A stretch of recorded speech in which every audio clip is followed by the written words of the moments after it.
عبداللہ بن عمر رضی اللہ تعالیٰ عنہ اس چھوٹی پہاڑی کی طرف نماز پڑھتے جو روحا کے آخری کنارے پر واقع ہے، اور یہ پہاڑی وہاں ختم ہوتی ہے جہاں راستے کا کنارہ ہے۔ اس مسجد کے قریب جو اس کے اور روحا کے آخری حصے کے بیچ میں ہے، مکے کو جاتے ہوئے اب وہاں ایک مسجد بن گئی ہے۔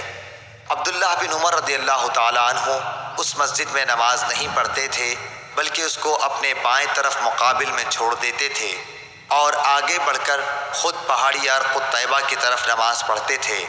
عبداللہ بن عمر رضی اللہ تعالیٰ عنہ جب روحا سے چلتے تو ظہر کی نماز اس وقت تک نہ پڑھتے جب تک اس مقام پر نہ پہنچ جاتے۔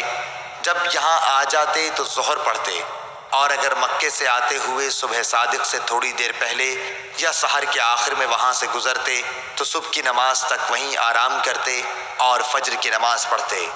صحیح بخاری حدیث نمبر 486۔